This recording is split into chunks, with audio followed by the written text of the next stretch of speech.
I'll go right.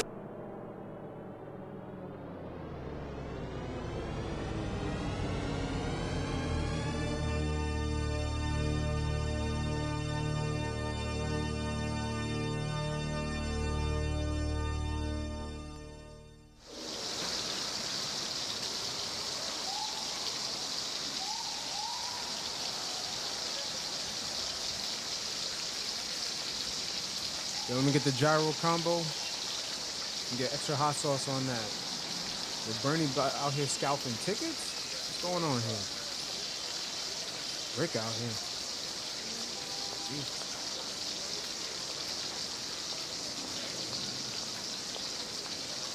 About to chat up with Bernie. Just having conversations, Bernie.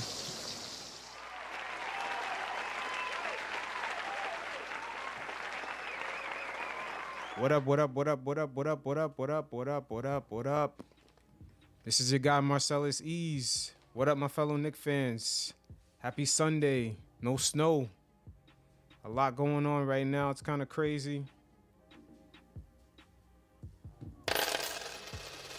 Drop your 2 cents. A lot of thoughts on the mind, man. Let's speak, though. Phone lines is open. A lot going on right now. Julius Randle looking nice. I don't know. It's looking like the Knicks kind of got their star right now. But earlier this week, Julius Randle has spoke to what's his name, JJ Redick. He kind of gave him some insight of what's going on with the squad, on kind of like how Tibbs are running things. He's a tough coach if you don't like to be coached, or if you don't like to play or do things the right way, then he's tough. But Tibbs is the type of guy that, he just expects a certain level, like you said, a certain level of professionalism. He expects you to do things the right way, be prepared and do things the right way on a day-to-day basis. And if you don't want to do that, then it's going to be tough. We go about practice a certain way. We go about shoot-arounds and stuff a certain way. And I respect it. And I appreciate it because, early throughout the season, we're seeing the results of creating the right habits, doing things the right way. Honestly, man, he's not as much of a hard ass as people think he is, bro. Like, the dude is super cool, bro. Like, you can talk to him, like, he gonna kill me if you see him. He really is soft, man. Like, you can talk to him. So I mean, Tibbs is dope, bro. Like, he's dope. He's really, honestly, he's a player's coach. Like, this is the most fun as far as in the league that I've had playing, for sure. Well, you know what's crazy? Before I leave the phone lines open, Julius Randle's a gym rat, and he kind of says the culture, him being that, kind of had an effect on the young guys. A lot of guys on the team right now are just grinding it out. RJ, everyone else is kind of like in the gym nonstop. I mean, if you know one thing about Tibbs, like, he loves dudes who want to work. And, when dudes are coming into the gym, like, this is the first time I've ever been on a team. Like, usually, like, when I travel or I go on the road or something, whatever it is, or I come back at night and shoot, I'd be the only one, like, in the gym at night. Or I'd be the only one, like, when we leave and get off the plane, like, that's going to the gym and getting extra shots up. And this is the first time I've been on a team where we got multiple dudes, like, damn near the whole team coming to the gym, putting in extra work, putting in extra shots, and Tibbs loves it. And Tibbs loves guys who are gym rats and who want to work. And that's like Quick and those guys, Obi, Kev, all those dudes, they're gym rats, man. RJ, they're gym rats. So Tibbs loves that about guys, and that just installs a certain level of trust in them, even if you are a young player. It's important this year that the guys get a lot of reps, because with limited practice, a lot of teams are hurting right now. I'm not sure if you guys know, the Pelicans right now, their defense is soft. When was the last time you ever seen a Van Gundy team, and Stan Van Gundy, one of the brothers, when in the hell did you ever see one of their teams have bad defense? Because guys ain't getting reps. So guys being gym rats is pretty good this season. And Randle was also asked about how the Knicks kept one of the best defenses so far this season. Like, we said early on, like, during the preseason games and even early in the season, we kept saying, like, and we knew, we kept saying, like, our defense is ahead of our offense. And that was just our theme from early on. Like, we were winning games on the defensive end. And I'll say this about just our coaching staff and Tibbs and everything. Like, this is probably the most, like, from a game to game. Like, I haven't been in the playoffs yet, unfortunately, but from a game to game perspective, like, this is the most, like, detailed and prepared we are on each team. Like, we come in, like, as far as like scouting report, how we're going to game plan against people. We obviously have our game to game defensive principles and stuff like that, but like, as far as like the detail and preparation that goes into our game plan, it's like, it's crazy. It's second to none. And then like, you know, we said we don't have practice a lot, honestly. Like, we don't practice as much as hard, like you said, from playing every other day. Like, shoot arounds are almost like our practices in a sense. But yeah, the preparation and the attention to detail that Tibbs has on stuff is insane. You know, it's good to see that the Knicks maintain a top-tier defense with limited practice. It says a lot in a tough schedule in the first leg of the season. Also, Julius Randle was asked about finally getting a home, because as we all know, he was in that circus with LeBron James up in LA, and Magic Johnson just let him go. So this is where the Knicks could actually get their come up and actually get a player that's off of free agency that another team just fucked up.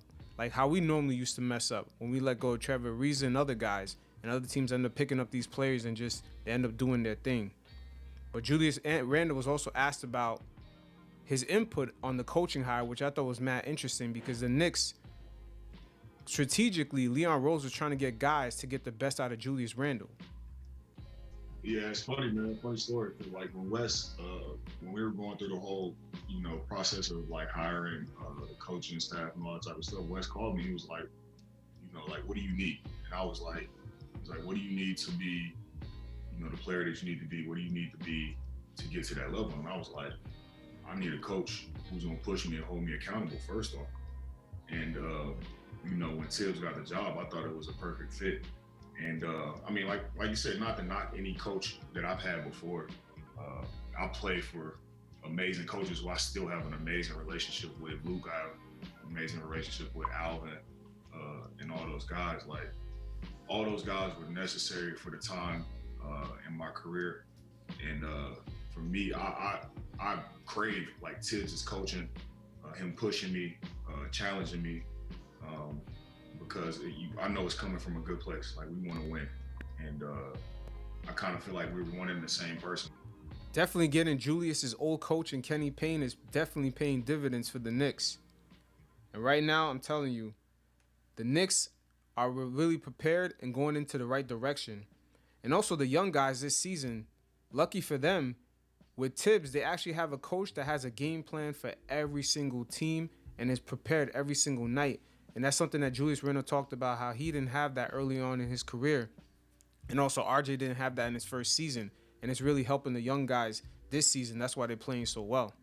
You know, like you said, for the younger players on our team, and they don't complain. Like, they go about it great. Like, they love it because it's all they know. But for them to have this type of like coaching and, like you said, attention to detail, being prepared on a game-to-game basis, to have that early in their career, man, it's like, they don't understand how much of a blessing it is, because you play for multiple coaches in your career, and you know, I have too, and you know, every coach is different, you know, and they adjust to their team, but you know, to have that type of detail, feeling prepared for every game, I feel like that's part of the reason, like when I said earlier, like we feel like we can win every game is because we're prepared.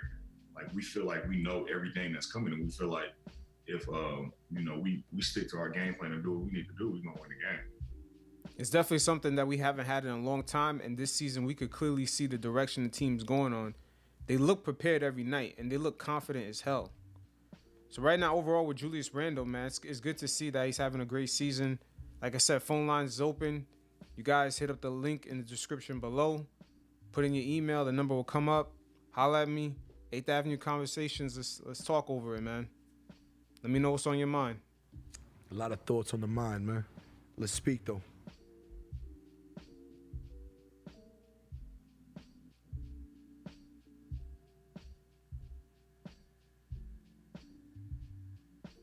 Man, Julius, did we actually find our star, man? Jesus Christ. We about to luck up. Yo, in that first season, Julius was struggling with them turnovers, boy. As the best player on the team, he was just struggling with that. And this season, we've seen it pay off. Like, he really locked in. I mean, everything comes down to timing. I mean, lucky for him, the Knicks got Tibbs. They got Leon Rose. They got his old coach in Kenny Payne. It's all about that timing, baby. You know, I go into the offseason, like, I love the offseason because it's really a chance for me to improve and work on my game. So I really crave it and look forward to it. But it all really came full circle, man. It was that. It was the extended break. Like, we didn't play for 9 months or whatever it is. So, like, I really got to, like, dig in and really, you know, get better. And then it was a combination of Tibbs coming in and the coaching staff with Kenny Payne, like, being familiar with him, like, and a person who really knows me. I mean, all of that, man. Like, all of that, you know, kind of worked together, and it's really, you know, worked to my benefit. But, you know, I just always enjoyed, like I said, the off season, man. And last year was a huge learning experience for me as a player, being put in a position for the first time in my career, and to be able to, you know, come back and learn from that and get better. Yo, I'm not sure if some of y'all remember the player Tim Thomas when he used to play for the Knicks. Man, it hurt my soul to see him go to Phoenix and just, he was killing. I'm just like, yo, when is that going to happen for us? I'm telling you, Julius Randle's looking like it's happening for us right now, but it's like, is the fan base going to be satisfied enough of just getting a star by like, you know, not the usual methods through free agency? They're going to be like, oh, we just kind of lucked up on this player. Is this for real? Is it too good to be true? I mean, you guys let me know what you think. You know, drop your 2 cents. Let me know what's good.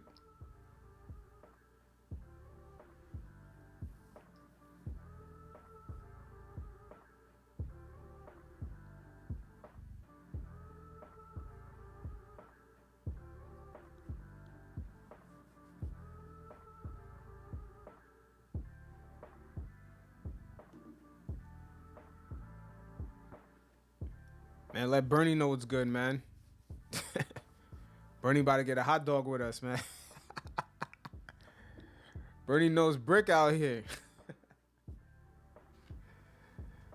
Now, in all seriousness, the Knicks, man, going forward, the month of February is looking promising for us, especially leading up to the games right before the All-Star break. We got some winnable games against Golden State again, Sacramento, Indy, Detroit, San Antonio, and Detroit again. I mean, the league definitely fucked us over with the first half of the scheduling, but we lucked up. We didn't get too many guys going through protocols from the pandemic, so it is what it is. But you guys let me know what's up. What's good, man? 8th Avenue Conversations. Let me know what's on your mind. Drop your 2 cents. A lot of thoughts on the mind, man. Let's speak, though.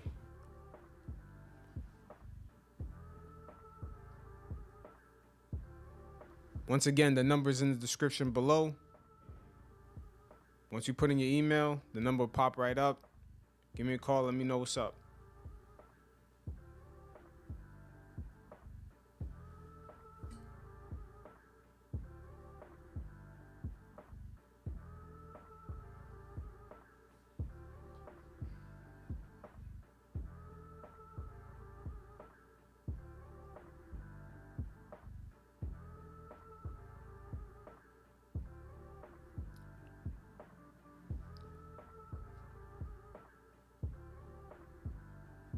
Now, I don't know how we lost the last game. That was definitely a fumble right there. Because we got to try to pick up and dominate some of the teams that we should beat to at least try to make that 8 seed, or kind of stay in that pack, that middle pack between like 7 through 10. Because it's going to be tough, man. Miami's coming up. The Raptors, eventually, they're going to get on cue. So somebody's going to get pushed out. Atlanta's kind of up and down. It's really hard to judge the Atlanta Hawks right now. They spend a lot of money in the offseason, but I'm not sure like what's going on with that squad. They might have too many of the same thing on the team, sort of like Brooklyn in a way, except they don't have like mega stars. But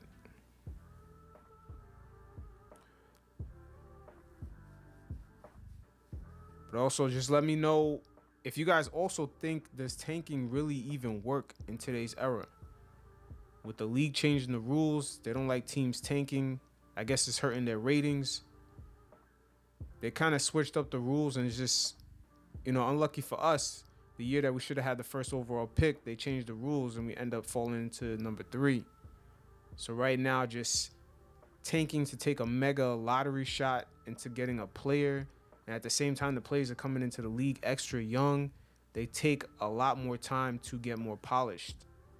So would tanking really work in today's era? Because I noticed this season, the Knicks are not really trying to tank this season, going into a strong draft with a possible second pick from the Dallas Mavericks. So yeah, also let me know your thoughts on Julius Randle and also the tanking situation. Do you think the tanking situation works in today's era?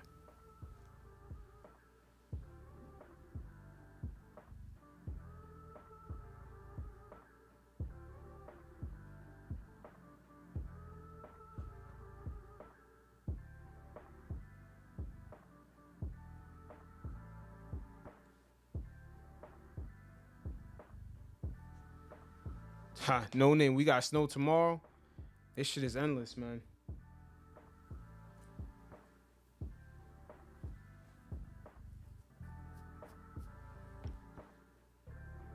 Reginald G, I only talk about what's really important or whatever I think I want to talk about, man, because I'm not gonna focus on every little detail. But if you want other content, you could check out Orange Cookies, man. I talk about stuff around the league. I kind of post on that more daily. But when it comes to the Knicks, I just kind of focus on certain key points. I'm not gonna throw in filler stuff. I'm just not gonna do that. But what up, though? Give me a call, man. Let me know what's good. Yo. Yo, what's good, PanKnick? What's good? What's good, man? NYK. Yeah, you call me Marcellus, man. You call me Marcellus. Oh, for real? Yeah. Damn, all right, my bad. Yeah. What is it? Who this All right. Greenhouse? What's up? It's Greenhouse. Yeah, let me figure. Would you got a different number on there? Nah. Same old number. All right. Yeah, I don't know why I picked that one up. All right, let me. I'm gonna go back to the site. Nah. It's straight, man. What's up, man? Let me know. What do you think about this Julius Randle situation? You think we found our star? Or what? Oh. Yeah. I want to say definitely, man. I mean, I know as Knicks fans, everyone's looking for that big splash, but I mean, you look at those numbers. I mean, what they say, the only other person with those numbers is the Joker. I don't even think AD. I'm not saying he's as good as AD, but I don't think even AD had those numbers. Maybe before he went down. So yeah, man, just him making plays better. I didn't think he'd be able to have his assists. I remember one of the Knicks fans, I forgot his name, he was talking about him having 6 assists. I was like, I couldn't see that happen with Randle. I know he could put up the points and the boards, but the fact that he's making his teammates better, and he should get that All-Star game. If he doesn't get that All-Star game, he definitely there's should. got to be something wrong. There's got to be something wrong with there's just got to be something wrong. As far as the coach, I wasn't expecting the fans.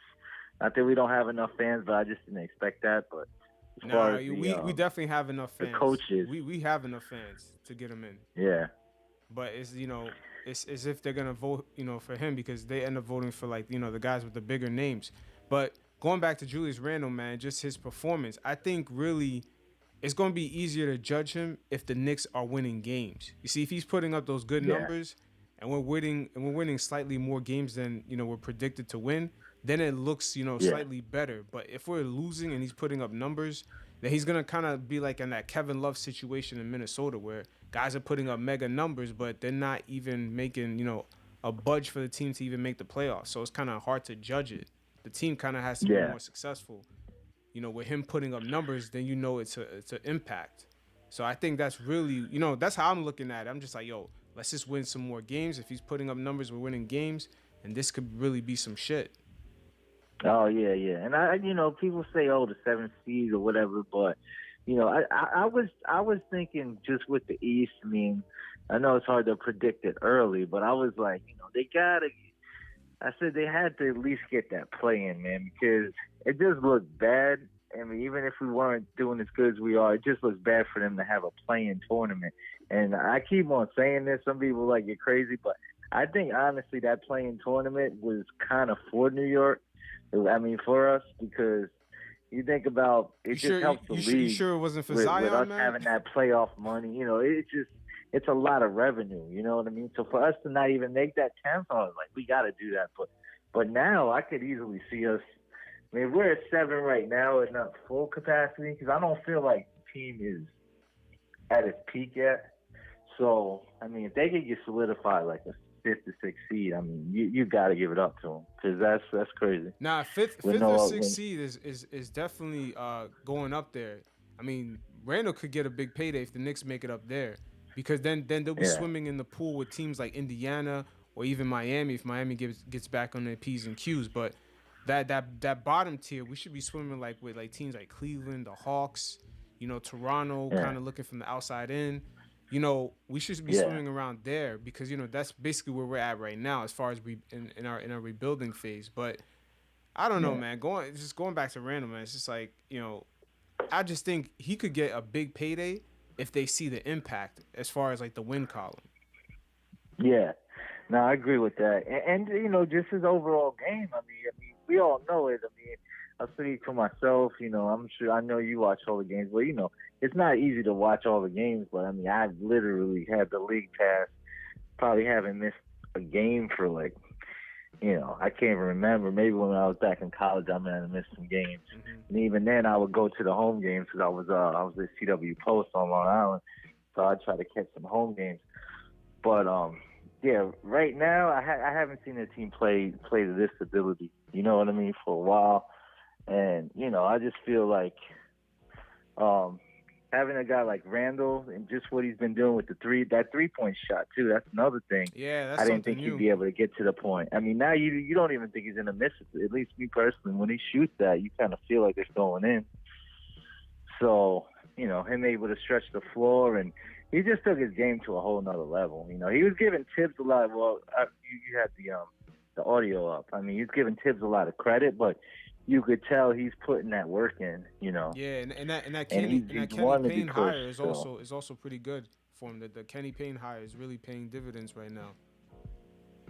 Yeah, I thought that was. I always thought that was a good move because people didn't realize. And another thing about Kenny Payne, because a lot of people talk about his development, but from what I heard, he's usually the head recruit when it comes to Kentucky basketball. Like he's usually, from what I heard, I remember one kid I had in, we do a crossover mission out here. He had Kentucky come down. He said a couple of different people told me it was Kenny Payne who kind of like, he's the dude who's going to show up at your grandma's house or somewhere. He's going to come visit you. And then the whole thing with Coach Cal, that'll happen later.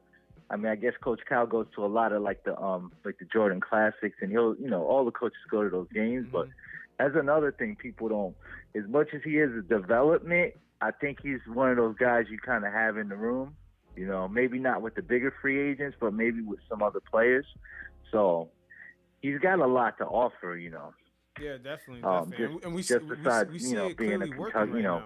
Which is big, him being Kentucky, but I feel like a lot of times people talk, they're like, oh, he's a development, he's a big man coach. It's like, nah, this dude's actually like, most of those guys that play for Kentucky, he had a big hand in getting those guys signed. Mm-hmm. It's not hard to want to sign to Kentucky, but there's a lot of teams out there. You know what I mean? There's a lot of options for some of these players. So, So what do you think about getting him long term? Do you think think him next to RJ is what is best right now? Because that free agency pool for 2021 is looking bleak now. So it's like, what else is out there? I would just go ahead and, I think they'd be crazy not to sign him. I think a lot of fans are worried about him, me too, about the money, but you pay him. I don't think he's going to ask for anything crazy because, obviously he wants to get paid, but he knows in order to have a team, I think he'll be fair about it, and maybe they do something where, it's a bottom-heavy contract. Maybe he's not getting as much, 2021 and 2022, but maybe in 2023 or something he gets a big extension, or a bigger piece of the pie. You know what I mean? How old is Randle, by the way? He's like 26, I 27? want to say Randall's like 25, man. Oh, really? Wow. So, you still got him in this. Yeah, he's not even, you think like he looks older for his age. You think he might be closer to 29 or something. I think he just turned 25 too. Or maybe he turned 26 this year, but that's still young, Yeah, that's definitely a Magic Johnson slip up. He just wasn't supposed to let him walk away for nothing. Especially when he went to the Pelicans, he was teams killing. Do that teams do that all the time. They act like we're the only team that makes, a lot of teams do that. They just they get tired of a play, they don't think they're gonna be as good, but that was a good pickup. Yeah. Let me get your opinion on this tanking situation, man. Like nowadays, with the tanking, like, do you think it works in today's era? Seriously. Not since the Pelicans and other teams you've seen just kind of jump up. I don't think it's worth it. But the fan perspective, I'm not gonna hate on it. If everyone's not a draft guy, and I know some people are like, oh, you got this draft going on. It's another draft. These kids are supposed to be good, but this class is a really good class. You know what I mean? But at the end of the day, I feel like. The best thing for the Knicks is to make the playoffs, to change the culture. If you go into the draft again, lottery especially, it just doesn't look good to me, Now, of course, you could get Cade or you get, who's out there, Kuminga, Suggs. I mean, I personally, even Jalen Green, I think any of those players are going to be franchised, but are they really going to give you what a Randle's going to give you or what somebody could get in free agency right now? And then you never know. So I'm not a big fan for tanking, man. What was the last team to actually win when it comes to tanking? Chance of the playoffs, I do. But let me ask a question. What was the last team that tanked and ended up winning like everything? End up winning a championship off of tanking? You have to go back to like maybe the Lakers and Magic. Breaking up a little bit. You hear me? Yeah. You hear me? Yeah. Yeah. What was the last team that tanked and won the championship? Like I'm trying to figure that out because I remember the Lakers got Magic Johnson, but and then they went to the championship, I believe, that year, or maybe they didn't. Maybe they went the year after, but I don't remember a team that tanked, got a player, and then won the championship. You can't really even say Cleveland because Cleveland let go of LeBron, then they lost for like the next 4 years. And they got first-round draft picks, and he ended up coming back. You know what I'm saying? Like, so that's not really a tank to championship situation. Yeah, it's like nowadays I feel like it's not really. But like the only way I can see it being worth it if you're a team like I hate to say it, the Wizards, because they could have been a lot better. But if you're like 15th seed right now, I mean, I don't know. I'd go ahead and miss draft and get a top player, but it's not. You still might not get those guys. You still might get the 7th, 8th seed or something, and now you're stuck. There's still good players in this draft, but to me, if you don't get those top 5 guys, I mean, it's kind of like, what did you do it for? So. But also, I'm not a big fan of it, but I know a lot of Knicks fans in this draft. And again, I can't hate on it because I like the draft, but at this position right now, just make the playoffs. Change the culture. You never know what's going to happen in the playoffs. Like, I don't care what anybody says about, we're just going to make the play. If you get in that playoffs, like, anything can happen. Like, you can sit here and be like, oh, there's no way we could beat this team. There's no way we could beat the Celtics. You never know. It's a 7-game series. I'm not going to say we're going to go to the championship, but we might just make some surprises, Wait, hold on. Necessary. Do you think the Knicks should be tanking this season or no? No. I don't agree with it. Not this year. No. That's interesting. Yeah, because that's really a tough call because, like you said, the draft class is allegedly supposed to be good, but right now the staff that they got with Tibbs and just the staff around him and Leon Rose, nothing spells tanking with that type of those type of people in the building. once we got those guys, you got all types of chats. And I'm not into arguing, but I watch enough Knicks. I'll argue with anybody about it. But at certain points, like however you think. But when I seen Tibbs, and then you see Leon Rose, I mean, these guys, they didn't come here to just, lose. And I understand the rebuilding, but I've never heard that from this manager. Like, I feel like when people talk about development and rebuilding, I heard that last year from Perry and Mills, but I've never heard Leon Rose come out and be like, "Oh yeah, we're gonna try to develop our youth." I've never heard anything like that. Yeah, that's a good point. So it's kind of like a lot of people assuming it.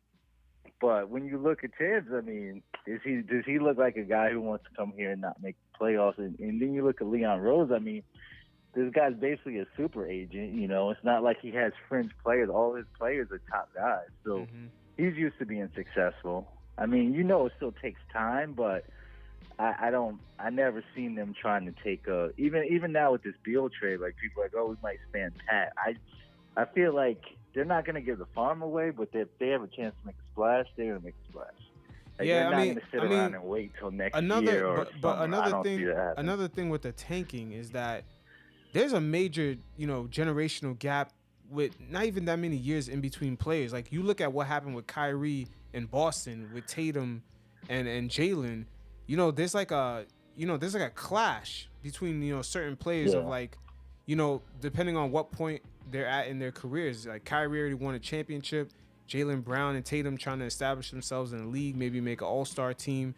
Like sometimes when you tank or like you have a fresher, batch of young players and you put like a kind of mid-level veteran guy like Kyrie at the time, there's like a clash sometimes. You know what I'm saying? Like if let's say the Knicks tank and they got the first overall pick, like where Julius Randle is at versus where this new upcoming draft pick is at, is such a major gap. And then RJ Barrett, even though he's kind of in the middle, there's still almost a big gap between him and that rookie because that rookie's coming in so fresh. It's you kind of see it playing out in Minnesota. In Minnesota right now, it's sort of playing out that way. If you look at the Timberwolves and then even the Golden State Warriors with their first overall pick, there's a major gap between the young guy freshly coming in because he's coming in so raw. You know what I mean? Yeah. Versus even a mid-level, 4-year player, there's such a big gap. It used to never be like that, but I don't know if the G League can help it, but there's there's certain nuances within tanking that's kind of funny right now. Yeah. No, it's true. Like, you're right. You got players on different timelines. And then even, like you say, even if they're the same age, like, imagine being an RJ Barrett and then a Cade Cunningham comes in. Like, are they going to get along? It's like, you know what I mean? Do those personalities even click?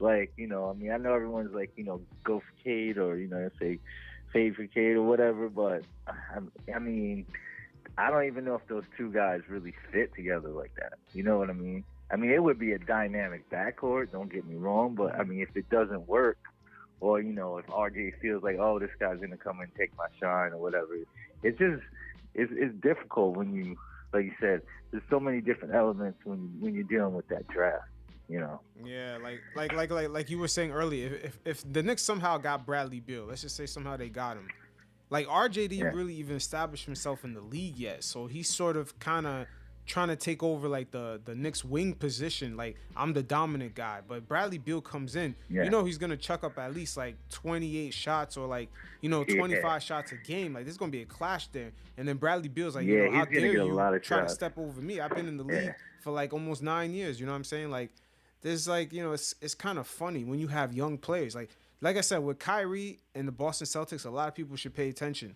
There's a major clash that happens when you have a lot of young guys, especially like kind of early draft picks coming in, mixing them in with like guys that are like 4, 5, 6 years into the league. It's weird. Yeah, and then you guys think too, you got this chemistry, which I get.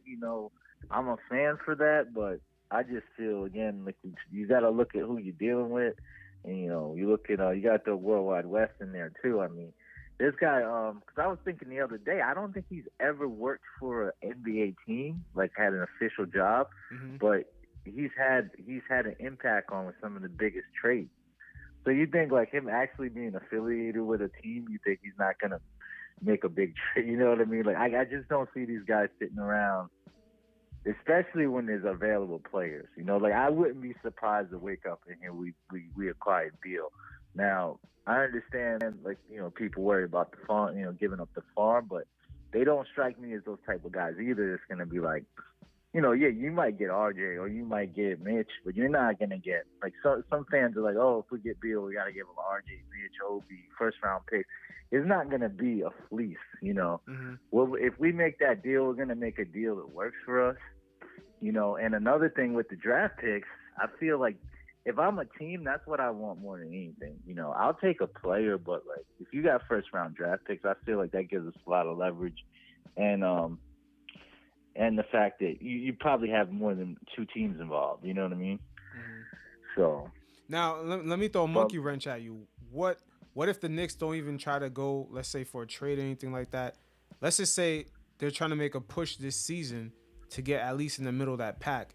What if they go after one of these guys that potentially is going to get bought out, like AKA Blake Griffin or even Drummond? Like one of these guys is going to get bought out.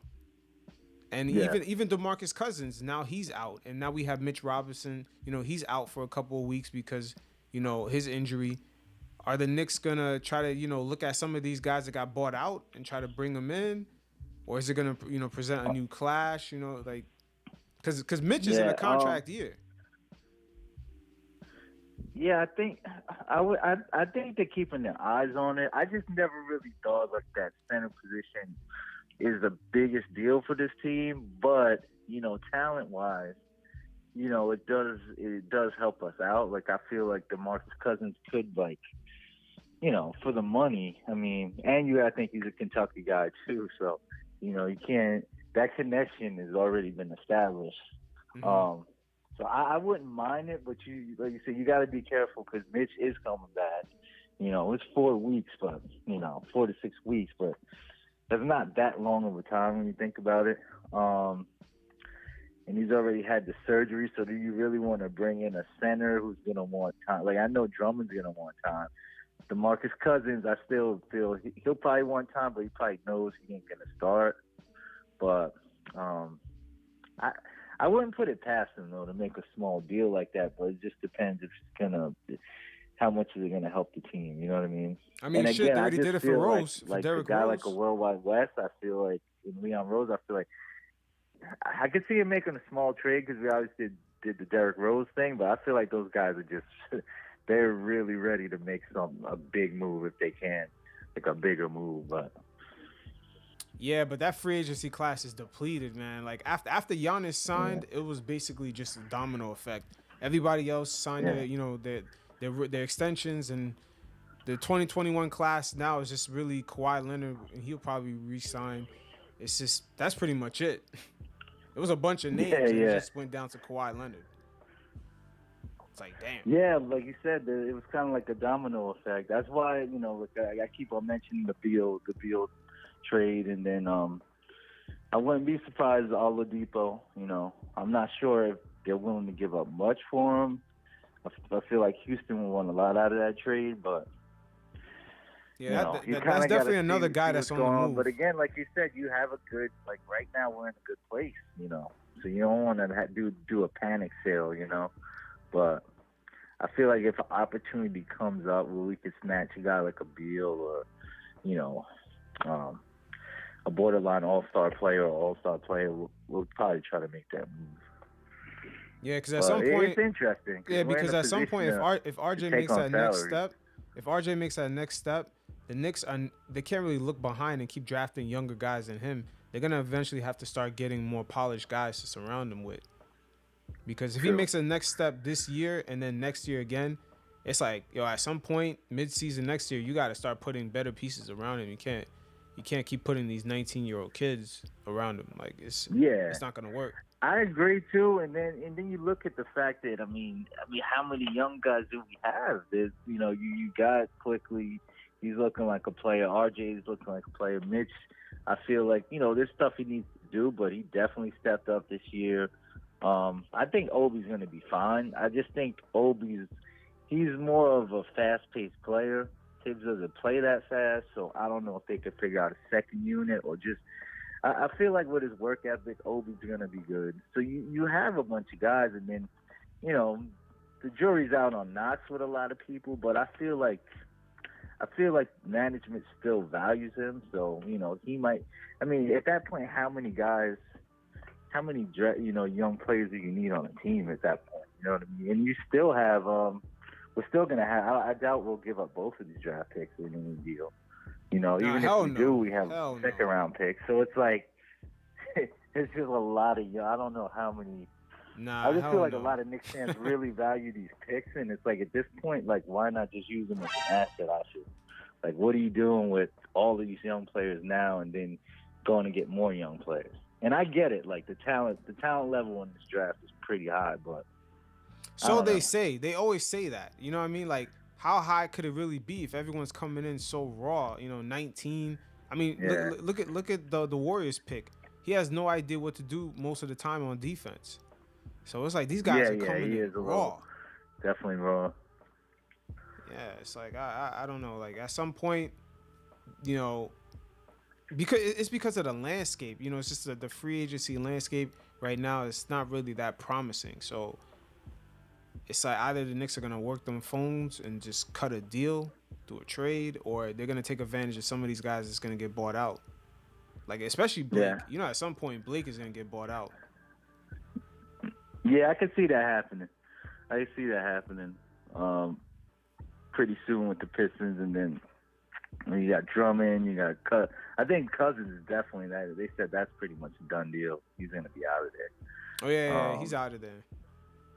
Yeah. But in the few weeks in between, like right now, there's a slot for Cousins to kind of get some minutes at center for us right now. But once again, Mitchell's in that contract I wouldn't mind it, Personally, I'd do that trade in probably a heartbeat because I always valued him as a player. I don't know about his locker room style, his personality and stuff, but I mean, he's still you could tell he's definitely gotten the shape with Houston. I mean, he hasn't been working out, but you could tell he's definitely Nah. The DeMarcus Cousins is straight, man. People be putting that stigma on him, man. That's when he was younger. Like, he's straight, bro. Like, that locker room stuff, like he's a different player now, man. He's actually good. I believe he got humbled a bit. All right. And then, he stretches the floor. You got a center that could, you can't leave him open at three-point line still. So, I mean, I'd definitely explore that if that was a possibility. And it's not like you got to pay him a big amount of money, Yeah. So. But I'm gonna be sick if one of these guys end up going to the Lakers, man. That's what I'm smelling that right now. Like they're about to get bought out and go to the Lakers. That could happen. I'm be sick. Or the Nets, man. Oh my God. Yo, how the hell the Nets could afford Andre Drummond? Like, how much money are they gonna spend? How many plays do you fucking need? Yeah, I don't know, but they're talking about that. So I don't know what type of deal they're gonna figure if they're gonna ship somebody out for them. I don't even know who they have to ship out anymore. It's funny though, as good as the Nets are on paper, they're just not. No one's talking about them like that. I mean, in New York, I'm down here in Florida, but like I get the paper, we still get the Post down here because we got a lot of New Yorkers down here. I never see much on the Nets. It's like the Knicks are in the 7th seed, and they, if they win tonight, they'll be on the back cover of New York Post. It's crazy. Yeah, because the way the Knicks with those three it's top style, players, man. they don't even get noise like that. Yeah, the way the Nets play sort of like a West Coast kind of finesse style. That's not East Coast, the East Coast basketball is not like that. Like, look at the 76ers, the way they play. Like, that's the way, East Coast teams normally play. It's like, physical, defensive. The Brooklyn Nets, man, they kind of have an image issue, man. They always go away from what, the team should be representing. And it's like they're too Mike D'Antoni-ish. It's too finesse. That's true. It's a lot of that. But on that team, it honestly works. But, yeah, that's not the exciting, You're not going to get those defensive plays. And, I heard they were trying to pick up somebody for defense. I think dude from Thunder, Robinson. But that's one guy. I mean, I don't know when it comes to defense, man, at the end of the day, what they're going to be able to do. But on paper, I mean, you can't front on paper. That team is crazy. It's crazy, but like how many times you could just dribble through your legs and step back, Yeah. and it's like, come on, man. It's like you can't. They're really gonna win a championship like that? Yeah. Yeah, I doubt it. I'd like to see when they play a team like the Bucks or the Heat or even Philly. I kind of have my doubts on Philly, but they kind of surprised me this year. Yeah, But, Embiid is going. Embiid is finally taking over, man. Jesus yeah, Christ. he went off the other night. I think he is finally taking over I mean, it was the Bulls. It was the Bulls, though. So he should, but he still kind of just dominated. No, he's taking over, man, because they've been talking about like Ben Simmons was gonna lead this team somewhere. I'm like, you can't rely on Ben Simmons. It's Embiid. He's the guy that could drop like 50 points, 20 rebounds. Like Ben Simmons ain't doing that. Yeah. Like, what is Ben Simmons gonna take 50 layups? Yeah, true. Yeah, and plus I feel like he'd be more valuable on another team too. But I feel like Philly, they're gonna want, as they should, want a lot for him. So let's see how that goes.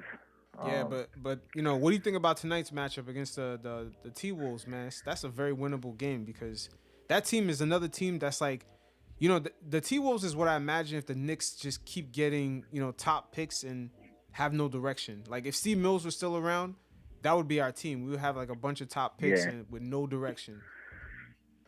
Yeah, the kid Anthony Edwards, I haven't been watching him too much, but it's just one of those games where, we should just go beat them, but I just hope they don't give them a chance to beat us, So I'm just hoping this game they've had some rest. I don't think they even had a full practice with Derrick Rose since he's been here. They haven't had too many full practices, so hopefully the bench clicks tonight. And I'm just hoping this game is one of those games that is just, by the third quarter, it's done. We got the win.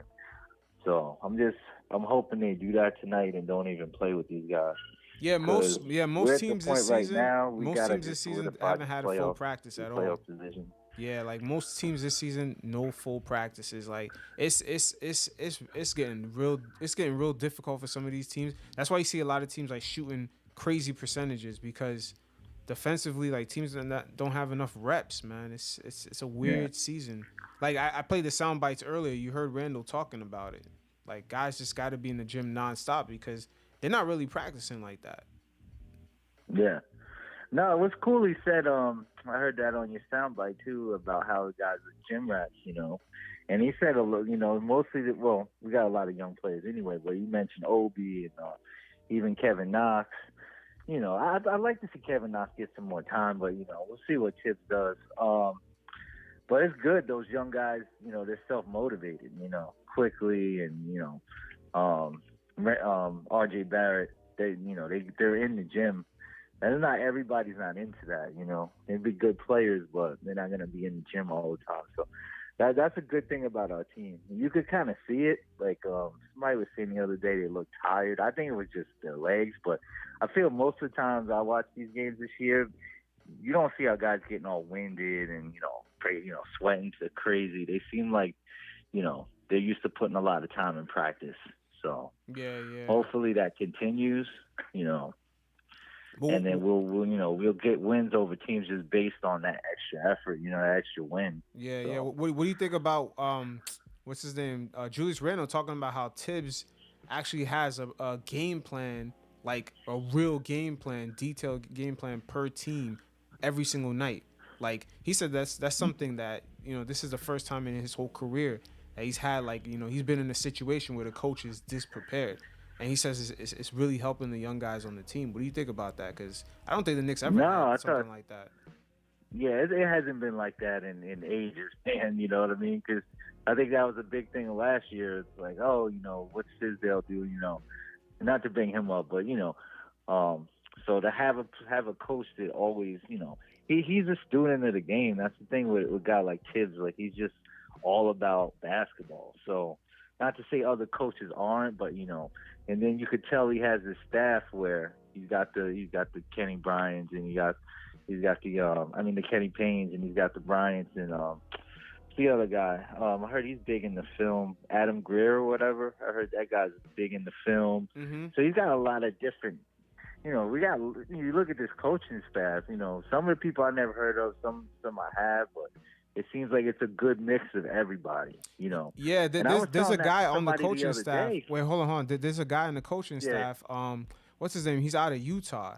He actually created his own developmental program from the ground up, starting from high school. And then it was players from the Wow. league that actually caught on to him, and he ended up working for the Jazz for like 10 plus years, and now he's working for the Knicks. Like he literally built his own development program. That's what's up. Yeah, I mean it's a real good mix of guys. Oh yeah, I was gonna say even the because I was checking in the beginning of the year, it's like they even changed the video guys, which I mean I heard it's pretty important, but it's like even the guys who are doing the video room stuff, they just brought in all new, from top to bottom. So, I mean, it's a little surprising for a lot of people, like, oh, the Knicks are actually doing well, but if you look at what they put in place, it should be a difference, a major difference. Yeah, So, for sure. Yeah, man, but hopefully that continues. You know what I mean? Yeah, but what do you think about Randle having input on the coaching situation? Because it seems like Leon Rose wanted input to get Randle to be at the best position to get the most potential out of him. He asked him like, what do you need? Yeah, that blew me away when I heard that, man. Like I was like, yo, I've never heard of like a GM or president calling. He definitely valued Randle to do that, and I like how he was like, "What do you need?" He wasn't like, "Oh, this is the coach we got, and pick from these three guys," or "What do you think about these three guys?" He's just like, "What do what do you think we need? What do you need to be successful?" I'm like, "Damn, like that's like." They definitely value him, which is, coming into the season. Let's be honest. I mean, I'll be honest. Like I thought he was either on the trading block or, at least they looked to trade him at the deadline. But now you actually have a guy that it seems top to bottom in the organization. They see him as the guy. Yeah, especially with and the top pick. Of course, he's going to need extra player or another star. But yeah, that's pretty big. Mm-hmm. Yeah, they picked Toppin too, man. So it's like, what are they really gonna do with Juluis if they're using their first their first pick on Toppin? True. I think Toppin came came more down to like just the talent level. Like I feel like a guy like a Leon Rose. I mean, I'm sure other people had insight. Maybe what's his name, Walt Perrin, the scout from Utah. I feel like other people probably said Obi too, but I think Leon Rose was just like, I like this guy. I would sign this guy if I was an agent. I see him because he already has the and I knew Nike was gonna sign him. Like I just felt like Nike's not gonna let this kid pass. I don't care how good he is in the beginning of the year. I felt like Nike was gonna sign him over anybody else. But you already see it. Like Nike's got him on the jump man. He's coming out with sneakers. He's just that type of guy you could put on a poster. I felt like Leon Rose just wanted that one player, And if it takes a year, if it takes a year and a half for him to get to be the dominant, whatever. But we have a guy who's gonna have highlight reels, who just has that look and has that way about him. That says future star. Yeah, I think that's what it came to. And then when position, they're like, whatever, And I'm sure Tibbs, because I feel like a guy like Tibbs, I mean, a lot of people don't want to see Obi at the three, but I can see Tibbs being like, yo, play both of them. Or, slide one on the bench now, bring Obi in for this. I don't think it was a big deal to anybody in the organization about him being a power forward. You know what I mean? It was more about the talent level, I feel. Yeah, his jumper's going to have to improve. If he wants to play small forward. Yeah, it's not falling. But I feel like once he gets it going, like that three can be a problem, But he's definitely got I think he said Derrick Rose talked to him, and he was like, "Yo, he's like, they're treating you like they treat me. You have to make those threes before they respect it." But, he's like, take your time. Because a lot of times you see he does kind of rush that shot. And he doesn't, put up a ball fake or anything. He just, I wouldn't say he's raw. I just feel like the game hasn't slowed down for him yet. And that's kind of natural. Once it does, I think he's gonna be a problem. Once he starts it starts clicking, he's gonna eventually be a problem in the league. So Yeah, the same thing happened to Knox because Knox used to jump too early for a dunk. Once again, this is how raw a lot of guys are coming into the league. You know, a lot of things yeah, they got to get used to. And that's why I'm saying, like, does tanking really work in today's era with the one and done and, you know, guys coming in so raw and just, you know, a lot of these guys play no defense whatsoever. yeah, and that's one thing I like. I'll be honest. There's a few things I was like, I don't know about Tibbs, like his rotation, but the one thing I was, because being playing ball growing up, I just always like playing defense. It's not for everybody though. Like this is, there's obviously like NBA superstars who don't play defense, but I just felt like he would always he was gonna instill defense on the team. So that was I think that's gonna something he's gonna expect from these guys, and I think that's a big reason we don't see Knox. It's not really like the skill level. It's just if you can't play D, the way I want you to play D, you're not gonna play, and that's just what it is. So yeah. What do you also think about Knox? Like Kevin Knox, do you think some of that Kenny Payne magic that's working on Julius Randle, you think some of that's gonna sprinkle onto Knox eventually? I'm hoping so. I'll be honest, like I'm definitely a fan. I'm definitely one of those Knicks fans. Like I want him to get more minutes. I'm not gonna sit here and say I'm the biggest fan of Knox to where he could do whatever he wants to do on the court. But I've seen games where I'm like, I think the best game I think I've seen him have was against the Bucks. I can't say when that game was, but he had a real good game against the Bucks. I was like, damn, this kid he's hitting a three. I think he actually hit a three on the Greek Freak. He was doing a lot, but I realized like he plays a certain way, and he's got to get used to. You're not always going to be in transition. He's not going to be on the fast break. You got to learn how to play basketball. In the half court and stuff like that. So I would hope so. I'd rather see him be good in New York than not, but I feel like a guy like Tibbs, you have a certain, you have a certain leeway, and if you're not doing it the way he wants, you're out of here. So, yeah, I'm hoping some of that practice time with Kenny Payne and all these guys will rub off on him, and he'll start playing better. It is only going to be better for the team. Yeah, and also Julius Randle had mentioned like the long layoff in between the off season is what really improved on his game. Giving him time to break his game down. I remember hearing Steve Nash talk about that, how every off season he actually broke his game down and then built it back up. So I'm wondering if Julius Randle kind of went through a similar process in the off season. Yeah, I mean, whatever he did, man. I see, yes, sir. Yeah, give him credit because it's. He's put up all-star numbers, and he's doing a lot of different things. It's not just one thing he's doing well, So if that could continue, I think that's just going to be good for the other players, for the team, and hopefully solidify a playoff spot, which would be great. Yeah, the only thing I want him to do is cut down on that dribbling at the top of the key. That shit is scary as hell. Looking at him dribble, I'm like, yo, he's about to lose that crazy. shit. Yeah, I just think it comes down to somebody he can trust. Hopefully Derrick Rose could be that guy to just give him the ball. But yeah, he does tend to over dribble and stuff. But hopefully he just gets better. Learn some things, watch his film. So it'll be good. Yeah, definitely. But we definitely got the next 7 games is definitely winnable. But the Knicks got to take advantage because that last game, we should have never lost to Orlando like that. Yeah, what? It's funny. I was gonna go to that game, and I'm so glad because I'm probably an hour away, maybe an hour 15. Yeah, so I remember you telling me about that. Yeah. I'm so glad I didn't go there. I would have been angry. Yo, did you end up going to that Miami game? You end up going to that the Heat game?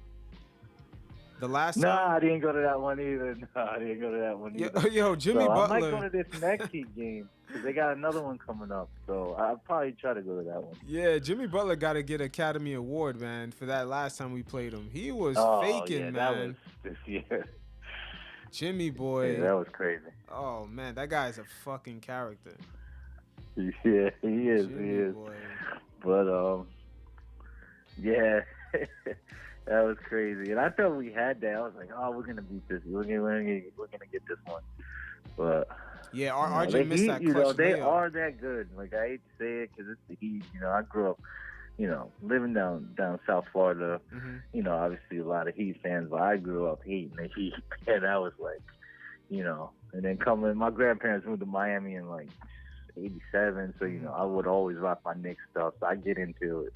All these kids down there, but yeah, but the Knicks were in clutch position to win both of those games. The Knicks were in clutch positions to win exactly both of those games against the Heat, but they just didn't capitalize. And sometimes I ask myself, in the clutch, like who's the guy? Is it RJ? Is it Juluis? Like like what do the Knicks actually do in crunch time? Yeah, like who's gonna make the adjustment or make the shot? I'd like the RJ to start getting there, but I feel like sometimes the shot's flat. You got to be able to make a quick decision in those moments. He had that Rockets game was it the Rockets? I think it was the Rockets game last year where, he did his thing. But, you got to be consistent, You got to be consistent. And then I feel like both of those guys as players, they're not really looking for the pass, where, sometimes you might just be able to hit that guy at the 3-point line or hit that guy cutting, but I feel like when they have that last shot, they're gonna take it. Most times, like if it's RJ or Randle, they're gonna take that shot. Yeah, they got tunnel vision. They got tunnel vision in crunch time. So that's the only thing I wish they'd just start getting off of, and quickly too. I mean, he's doing great for a rookie. You can't take anything away from him, but a lot of times I'm like, bro, just you got an easy pass right there. Just look for the pass, but. He's either looking for that floater or that three, which I'm not going to hate on because, I mean, I was a big fan of him coming out of college. Like, I was actually really excited we drafted him, but, I don't think I'm definitely not going to say I thought he would be this good right away. Yeah, but I definitely liked him as a prospect. Like, I thought he was, better than Maxey. People will argue that, but, we got to see. Right now, quickly, to me, he's looking like the better player, but, yeah. Yeah, but if he could make some adjustments, but he's doing great for a rookie. He's doing great. For sure. Yeah, he's definitely overperforming for a rookie. But going back to Juluis and RJ in the crunch time, I believe this is the first time they actually got the green light, and they're kind of jittery. They got the green light to do their thing in crunch time, but they're kind of jittery at times, and they take more difficult shots at the end. Like it's like, damn man, you could have either took a different route or just passed the ball. Like the shot you took is really difficult. Yeah, no, that's true. And I think another thing, especially RJ, he's used to making those crafty shots sometimes, but it's like, bro, you're in the NBA. I've seen him do it, but it's like you can't just be throwing anything up there sometimes. He kind of thinks once he gets that left. I used to be like that with the left, because I was good with the left like that. But at the same time, everyone knows you're going left, So I just like for him to have a few more counter moves and, look for that pass instead of always just being, like you said, tunnel vision with the shot all the time. I think that's going to make him a lot better. Yeah. All right, yo. I appreciate you calling. I'm about to leave the phone lines open, and it's almost 6:30. It's almost tip-off man. time. Definitely good show, man. Keep it going. Hopefully we get this game tonight. Yeah, definitely. I love hearing from my fellow Knicks fans. Like I always say, I love hearing from you guys. So just let's chop it up. It's always good hearing you guys drop your 2 cents on like what's going on with the squad. Definitely, I appreciate it too, man. All right, yo, take it easy. Peace, bro. Peace, brother. All right, peace. All right, I'm gonna leave the phone lines open for a few more minutes. It's almost game time. Got a few things to do prepared before the game. You guys, once again, the numbers in the description. Check it out. Let me know what's going on with the team. Give your opinion. Give your 2 cents. Let me know what's on your mind. A lot of thoughts on the mind, man. Let's speak, though.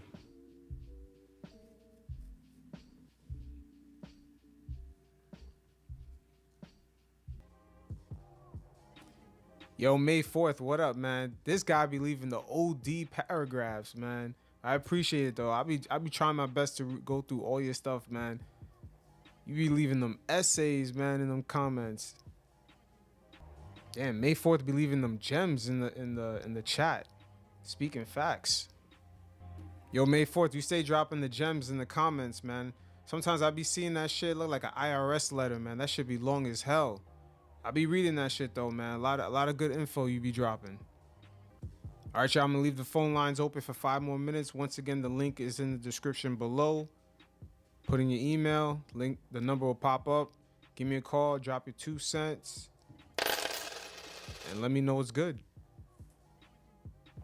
Reginald G, I be dropping much more videos, you know, on my other channel, Orange Cookies. I just cover stuff around the league. I used to post it on this channel, but I realized it is pretty conflicting, so I just dropped it on a different channel. But check out Orange Cookies, man. I drop a bunch of videos on what's going on around the league every once in a while. Things that I see that's important that people might have missed. May 4th, you're actually right, man. Bill's been in the league for quite some time, man, and he hasn't really done anything. I think that's one of the reasons why Westbrook had an issue about kind of respecting him when he came to the team, as far as saying like, yo, I'm the #1 guy. So it took Westbrook some time to, you know, just kind of let Beal do his thing, because Beal really hasn't done shit. I think John Wall this season, when he beat Westbrook, that was the first time they ever, you know, he ever had a victory over him. So it shows you that him and John Wall, man, they're not, I mean, they're a good duo, but they really didn't really have a big impact on the league like that. Yo, EJ, this is your guy Marcellus Ease, man. What's good? Oh, what's going on, brother? What's going on? Chilling. Yo, what do you think about Julius Randle, man? Drop your 2 cents. Let me know what's good. Yo, I want to say one thing about Julius Randle. Julius Randle last year had me so frustrated because he always tried to do things like too hard. Like he was trying to do too much. You know what I'm saying? Mm-hmm. And this year, I think that he's just doing things smoothly. He's taking the game slowly, and he's doing passes that when I'm watching on TV, I'm like, I don't see no pass. And then he makes a pass to the corner to Reggie Bullock or somebody for 3. I'm like, damn, how the hell he seen that pass? Yeah. The game is slowing down for him, man. I guess he reached that maturation age right now. Right, yo, this guy, I gotta give Julius a lot of credit, because I was one of the first people that was saying, yo, we gotta trade him by any means necessary. Trade him. I don't care what we get for him, but trade him. Yeah, I felt the same way every time I see him dribble. I'm sorry, what you said? I said I felt the same way every time I see him dribble on top of the key. Yeah, he was like forcing everything. He was like trying to do too much. I'm like, yo, what's up with this dude? Why is he doing that? But nah, he changed up, man. He's playing like an all-star. I gotta give him credit. Yeah, he definitely is, man. That's that long layoff, man. He said, you know, he basically broke down his game. I played the sound bites earlier, but that's what he was saying. He's like the combination of the long off season, them getting Kenny Payne, the Tibbs hire, all these things combined is the reason why he got a lot better. Yeah, no, it's definitely a big improvement. And not just him, but everybody on the team. Everybody's playing, but, you know, with focus. They paid attention to detail. They playing good defense. And they don't focus on just scoring. You know, if we can't score, no big deal. We just try to stay in the game with defense. Yeah. And that's, Yeah, we got the number 3 defense right now in the league. Right. Yeah, that's and the thing that I like about this team is just that they focus on defense. if we can't score, we can't score. But you know what? We're going to try to stay in this game with defense. Mm-hmm. I guess our only weakness this season is, for some reason, I don't know why, but the Knicks don't really have a lot of transition points. Like even off a steal crazy. this season, You're right. it's weird. They don't have a lot of transition offense. Like they're at the bottom in the league when it comes to transition points. It's very strange. I don't know why. Why is that? Right. I watch a few games, and when they get a defensive stop, or when the team shoots a 3-point shot and it's a long rebound, they hold the ball. The Knicks hold the ball. They want to play slow instead of pushing it. Give it to your point guard, and then let him kick it to the shooting guard, or let him kick it to the small forward. Just go faster. But they just they very slow. All right, I got the rebound. Where's Julius Randle? Give it to Julius Randle. Let's take our time. They're not really precise when it comes to the fast break offense when they get defensive stops or long rebounds or steals and stuff like that. Mm-hmm. Yeah. So I'm like, give it to Peyton or give it to Quickly. Yeah, give it to Derrick Rose. Hopefully Derrick Rose speeds some of that stuff up. Derrick Rose as well. Give it to Derrick Rose. Let's move. But what I'm trying to say is that if they make the pass to Derrick Rose, that Derrick Rose should know I got to pass the ball to Reggie Bullock because Knox isn't paint. So if I pass it to Bullock and then Bullock passes it to Knox, it's a dunk or a foul or an and one. You know what I'm saying? Fast. Yeah, definitely. I mean, it's strange because you would think with that number 3 defense right now, they would get a lot of transition points, but it's just right. I'm hoping Derrick Rose can change some of that, like especially with I know Tibbs played, in that, especially that first Derrick Rose game, he combined Rose and Quickly. I'm hoping that that can actually change the pace of the team, of the game. Because like you said, like they need in transition to kind of attack the basket much faster and make faster decisions. Yeah, we need to make faster decisions, especially when they get long rebounds or steals or blocks. Yeah, but I'm wondering if that's how Robinson always gets blocks. Yeah, but I'm wondering if that's how Tibbs. What if that's how Tibbs just, his style? That's just the way he has it. The system that they run. Well, yeah, that could be right. That could be true, but it's just that if you watch I know you watch the game, but if you see the games, these guys got opportunities to get fast points fast, but they don't move the ball. They just slow it down. They give it to Randle. Most of the time, they give it to Randle, and he just slows the fast break. He just slows it down. Yeah, because he's gonna do all that fumbly ass dribbling on top of the key, have everyone looking shook, man. I know the whole fan base be scared every time they see him dribbling nonstop, trying to cross dudes over. I'm like, oh shit, this is about to be a turnover. Yeah. That is some scary shit. Really looking at him, even though he's killing right now. But I just be like, yo, Randle, stop dribbling. You dribbling too much. Like especially in crunch time. You just see Randle like dribbling, like, yo, you dribbling way too far away from like the hoop. You should be more down low. Right. And what I prefer is that they give it to the guards and then give it to Randle when he's in the post because that's where he makes his money. Mm-hmm. He makes his money in the post. He's definitely in the post. Yep. So give it to the guard, let him push it, and then give the guard an option to give it to Randle in the post. If it's double teamed, then he could kick it out to anybody in the perimeter, or he could just drive. Yeah. That's why I always like Randle to be secondary, not be the person with the ball, because you're taking away an option. Yeah. If he has the ball, there's no option because you have the ball.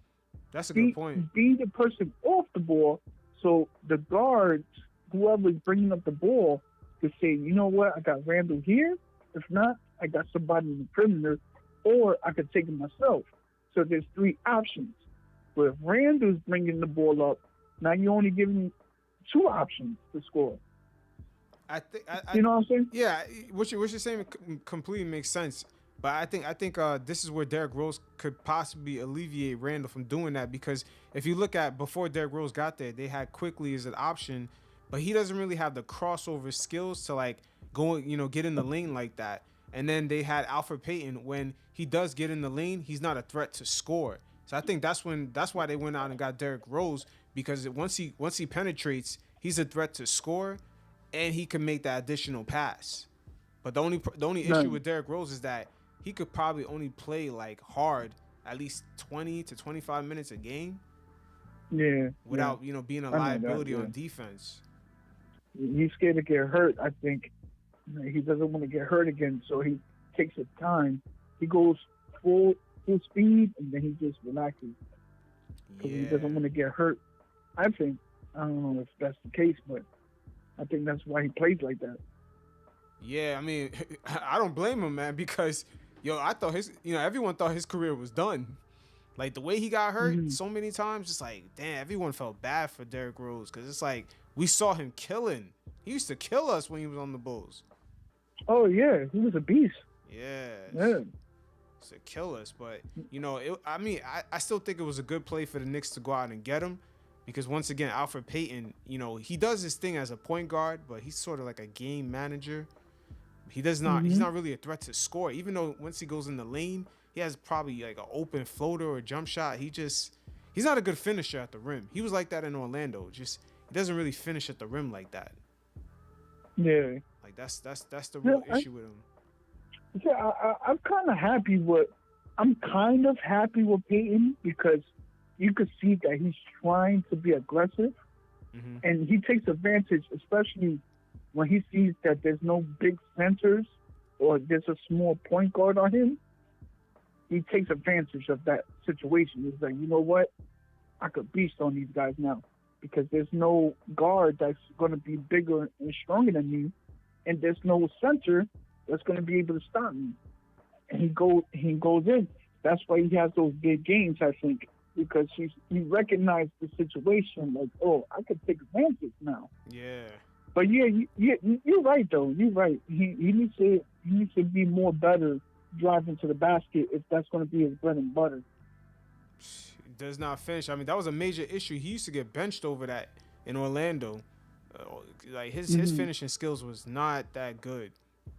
And he wasn't really a real threat to score. It was like, he was sort of in cruise control. But then when Anthony Davis got hurt in the Pelicans, and then Alfred Payton came back off an injury, him and Randle was killing for like a week straight. There was a stretch where it was like they was both killing. I think that's why the Knicks had gotten both of them at the same time, thinking that they could just duplicate that on the team. But like, it's crazy because the way him and Alfred Payton played together, it was looking flawless in that last year in New Orleans when Anthony Davis got hurt. I mean, freaking Alfred Payton was getting like 18, 20 assists a game. That's how much him and Randle was killing. But I'm surprised, like they don't play anything similar now that they're on the Knicks. Even with Tibbs, they don't play like that. I'm just wondering, like you said, with the pace being slow, I don't know if it's that, but they play nothing like that, which is shocking. Yeah. Yeah, I mean, it is what it is. What do you also think about the tanking situation? You think that really works, especially in this era? Oh, I was a big fan of the tanking a few years ago, because I was like, the Knicks need to rebuild the draft. If they're gonna stink, all right, cool, stink, but let's get this draft picks, and we got to hit number one mandatory. We got to hit. So I'm so happy that we got the guy from Utah, the NBA scout. Yeah, Is Scott Perriman or something like that. Scott Perriman. No, I think it's Perriman. Yeah, so I'm happy we got him, because we need to start hitting on these draft picks. I think it's him. We got two guys. The guy you're talking about from Utah, and we also got another guy from OKC. We got both of them as scouts. Right. That to me, to me, to be honest with you, bro, that's the number one key for the Knicks to change their organization around. They need to get the scouts that's going to find these players to change everything around, because free agents is not going to come to the Knicks. Nobody wants to come to the Knicks. So you know what we need to do? We need to get these players from college that's going to be happy just to be in the league, and they're going to be playing for New York. So we need to hit on these draft picks. Guys, so I'm so happy that we got that guy from Utah and Oklahoma City. I agree with you there. The only thing I don't agree with is the players not wanting to come with the Knicks. I think that's more media narrative, man. Especially like this year alone, that everyone clearly sees his direction. I think, because the media got beef with James Dolan. It's a personal beef. Yeah. And they sort of create these narratives around the Knicks to stop James Dolan from being, in the Knicks successful. So Right. It's almost like the Knicks and the fan base has to, have fight over the Knicks opponents and the media. It's like double the work. This shit makes no sense. No other franchise deals with this type of shit, where the media sabotages the team. I believe it, because I used to live in Orlando, Virginia, Philadelphia. I used to never hear this criticism for their teams. They'd be like, "Oh, they lost. Okay, on to the next story." So in New York, it's more specified. It's more like big time. Yeah, that's because I don't know why it's the case. But it's the case because James Dolan, he's like, because he owns the building. So like, if he don't like a media members, he would kick them out. He would block them from coming in the arena.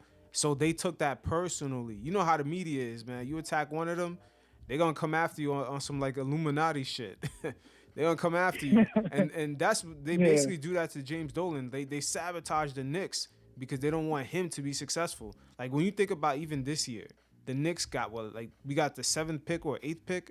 I forgot what we got, but they made such a big deal out of the pick that we got, which made no sense in a draft that no one knew who was even gonna go in the top 3. And then they didn't even make a big deal out of the Minnesota Timberwolves having already 2 first overall picks on their squad, and them having to pick again first overall. Like, it's like, yo, why are even in that position? You know what I'm saying? They got no criticism at all, but yet we get criticism, and we didn't even have, and they had a worse record than we did.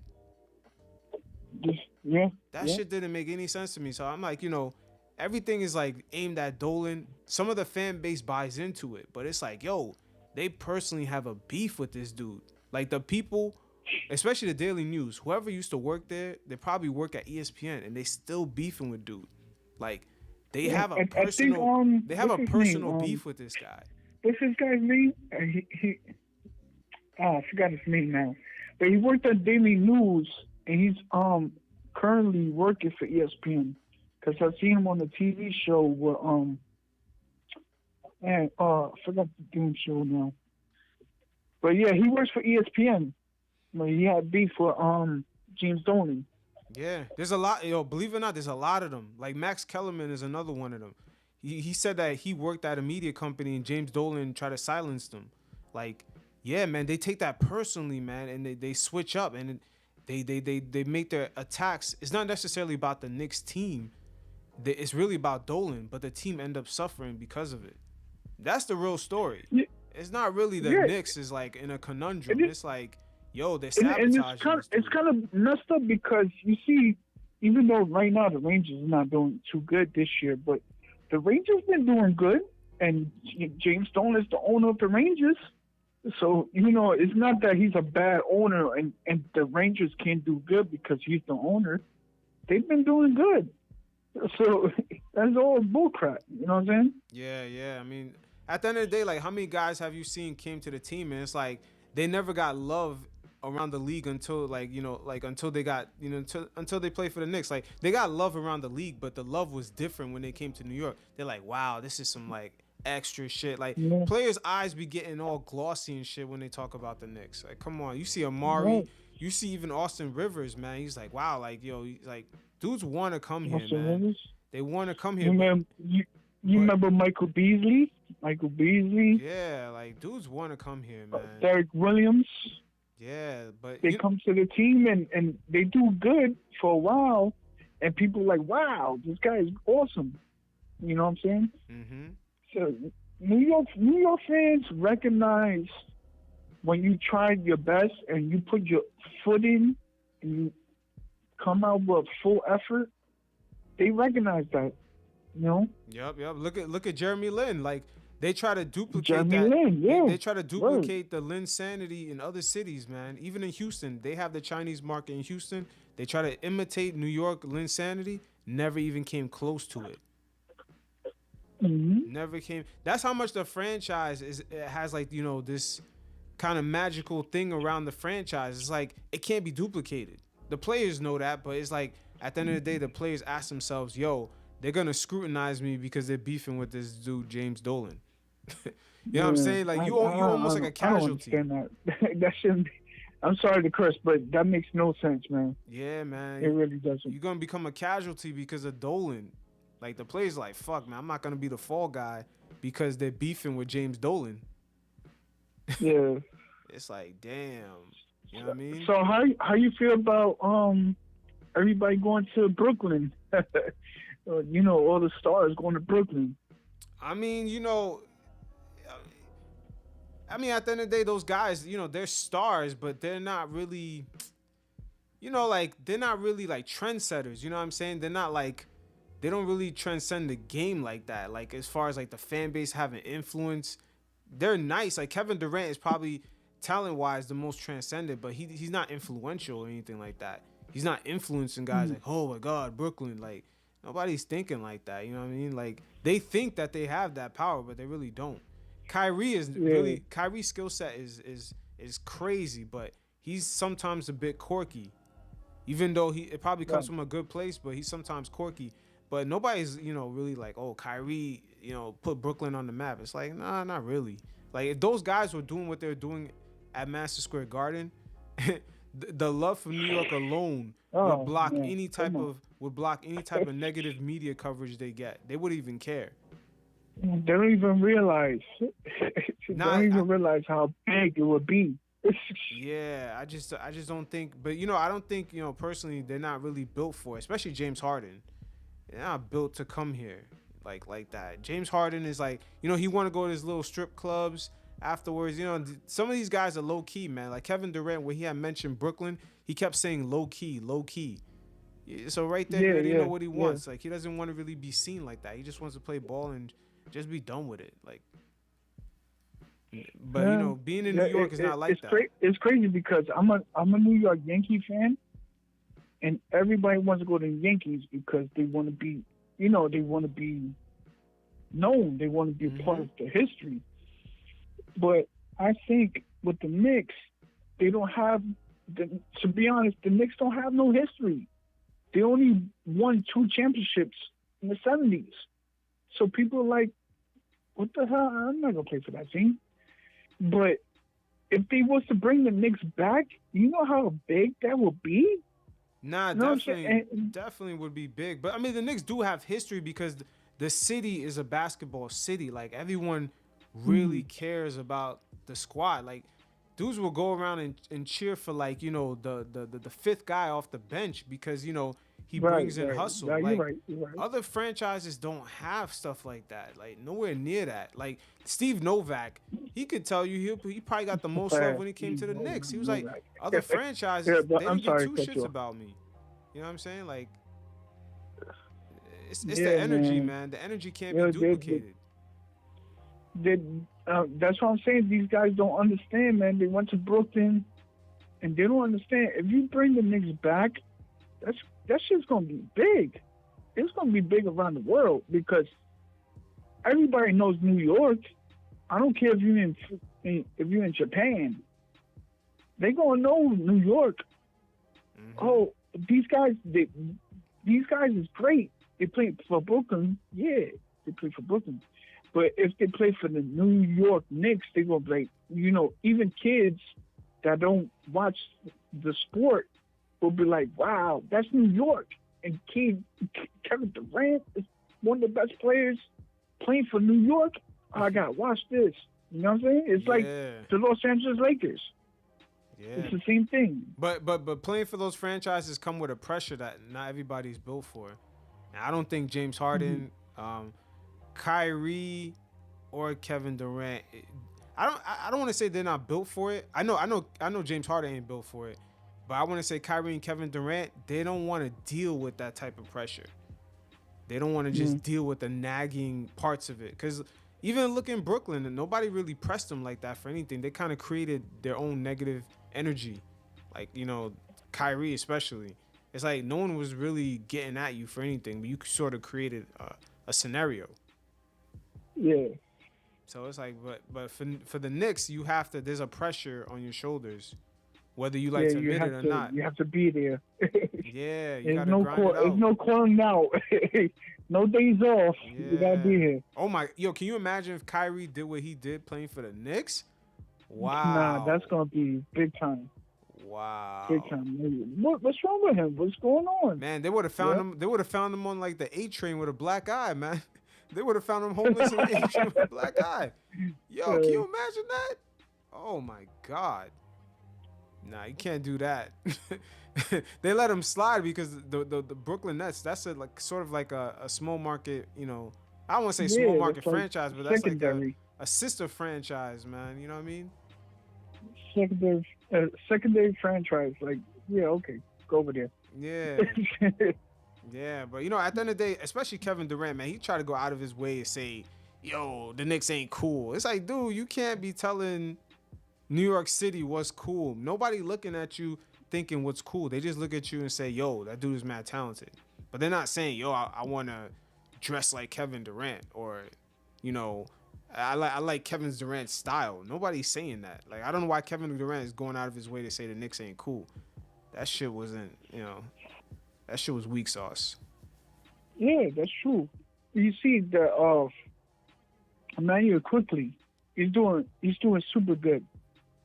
Mm-hmm. And Julius Randle is to me, he's an all-star. Everybody's talking about those two guys. Mm-hmm. Especially I don't quickly. Hear really too much about Brooklyn. Yeah, but Kevin Durant. But look at quickly. Quickly, he's like, he wasn't even like, you know, he's like the 20th pick. The way they talk about him and his popularity, you would swear he was like the 5th or maybe 6th, 7th, or maybe even 3rd overall pick. He gets talked about more than some of these guys that was definitely like a top 4 or 5 pick.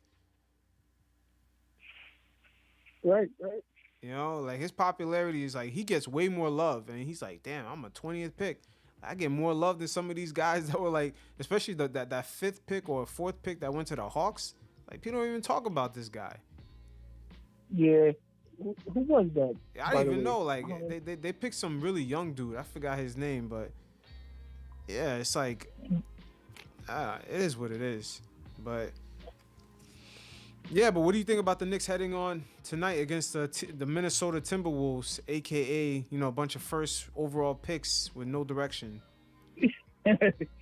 I think this game right now today, I don't know. I think the Knicks might lose because you know how they are when they play against weaker teams. They're very streaky. So you can't really say, oh, they're gonna win the game because they're very streaky. Yeah. But I think they could beat the Timberwolves tonight. Yeah, I hope so, because we can't be dropping those easy ass games. Like, you know, we really dropped one in Orlando, and it's like, you know, we kind of gotta hold on. Yeah. Because there's other teams gunning. There's other teams gunning for the spots that, you know, we're trying to occupy, like the Toronto Raptors, the Miami Heat. You know, Jimmy Butler about to be on his grind because, you know, Pat Riley about to run him through the sweatshop, the Miami Heat sweatshop, and put him to work because Miami's not playing. Yeah. Yeah. All right. But I think the Knicks will win tonight. It's just that if they're going to be focused and, you know, pay attention to every detail and play defense, I think they got this game. Yeah, I hope so, man. I hope so. I don't want them to start, because, you know, sometimes with the Knicks, I see that they they play really hard against the good teams, and then the teams that they think they could beat, they sort of downplay it. You know what I mean? Yeah. I hate Right, that. I was like, exactly. we doing one of these tonight? You know, they can't let their guard down. They gotta play focus. Play these guys like they're the champions. Yeah, And they for should win sure. tonight. Yeah, They should win tonight. If they play like that, play focus like they're the champs, they should win. yeah, for sure. All right, EJ, I appreciate you calling. It's almost tip off. I'm about to just like drop a few last minute messages on here, and then I'm about to like watch the game. I appreciate you calling. Definitely, I'll definitely shoot you an email because you're basically signed up for the email list on future shows. So I appreciate you calling. Yeah, cool, man. Yo, I love your videos, man. You're doing a great job, my brother. Yo, appreciate it, man. Appreciate it. You stay safe out there in these Rona streets. All right, you too, brother. All right, peace. All right, peace. All right, fellas, it's almost tip-off time. I'm just going to leave a few gems right now. Guys, definitely check out the playlist. If you want more videos, there's videos around the league. I made a playlist on this channel on the videos I made around the league. Just things, people miss here and there. I figure it's more important to talk about. You guys probably don't even know that. I never really promoted these playlists, but they've been on the channel for a minute. Definitely check that out. This stream is also available on some streaming platforms, Apple Music, Google. Not Apple Music, Apple Podcast, Google Podcasts, Audio Mac. If you guys want to listen to it on the go, it is what it is. You guys enjoy the game. And May 4th, shout out to you, man, dropping them gems, leaving them essays in the comments. Yo, the kid from BK, I'm definitely not going to cop that Kevin Durant deodorant. But you guys also check out the other channel, Orange Cookies. And you guys enjoy the game tonight. You guys stay safe. Peace.